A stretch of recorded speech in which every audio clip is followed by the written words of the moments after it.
കോഴിക്കോട് കടവരാന്തയിൽ യുവാവ് ഷോക്കേറ്റ് മരിച്ച സംഭവത്തിൽ സമഗ്ര അന്വേഷണം ആവശ്യപ്പെട്ട മുഹമ്മദ് റിജാസിന്റെ പിതാവും സഹോദരനും സിറ്റി പോലീസ് കമ്മീഷണർക്ക് പരാതി നൽകി. കൃത്യനിർവഹണത്തിൽ ഗുരുതര വീഴ്ച വരുത്തിയ KSEB ഉദ്യോഗസ്ഥർക്കെതിരെ നിയമ നടപടി സ്വീകരിക്കണമെന്ന് ചൂണ്ടിക്കാട്ടിയാണ് കുടുംബം പരാതി നൽകിയിരിക്കുന്നത്. മെയ് 20 അർദ്ധരാത്രിയോടെയാണ് 19-കാരനായ റിജാസ് കടവരാന്തയിൽ വെച്ച ഷോക്കേറ്റ് മരിക്കുന്നത്. ഇരുമ്പ് തൂണിൽ നിന്നും ഷോക്കേറ്റായിരുന്നു അപകടം ഉണ്ടായത്. തൂണിൽ നിന്നും നേരത്തെ വൈദ്യുത പ്രവാഹമുണ്ടെന്ന് KSEBയെ അറിയിച്ചിട്ടും ഒരു നടപടിയും എടുത്തില്ല എന്നാണ് കടയുടമ വ്യക്തമാക്കിയത്. ഇതോടെയാണ് മരണത്തിന്റെ ഉത്തരവാദി KSEB ഉദ്യോഗസ്ഥരാണെന്ന് റിജാസിന്റെ ബന്ധുക്കൾ ആരോപിച്ചത്.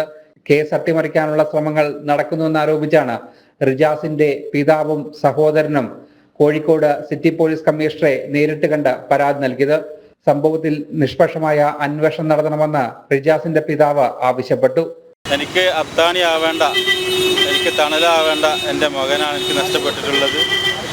അത് കുടുംബത്തിന് താങ്ങാനാവാത്തതാണ്. അത് KSEBയുടെ ഭാഗത്തു നിന്നുള്ള ഏറ്റവും വലിയ അപാകതയാണ് എൻ്റെ മകന് നഷ്ടമായത്. അതിന് കുറ്റക്കാർക്കെതിരെ ശക്തമായ നടപടി സ്വീകരിക്കണം എന്നാണ് എനിക്ക് പറയാനുള്ളത്. KSEBയുടെ അനാസ്ഥയ്ക്കെതിരെ ശക്തമായ സമരം നടത്താനാണ് ആക്ഷൻ കൗൺസിലിന്റെ തീരുമാനം.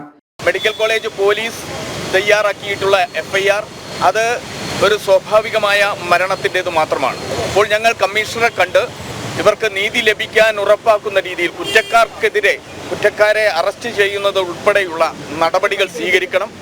സർവീസിൽ നിന്ന് അവരെ സസ്പെൻഡ് ചെയ്യണമെന്ന്, മാറ്റി നിർത്തി അന്വേഷിക്കണമെന്ന് ഞങ്ങൾ ആവശ്യപ്പെട്ടിട്ടുള്ളതുമാണ്. നഷ്ടപരിഹാര തുക എത്രയും വേഗം നൽകണമെന്നും ഇവർ ആവശ്യപ്പെടുന്നു. ജനം, കോഴിക്കോട്.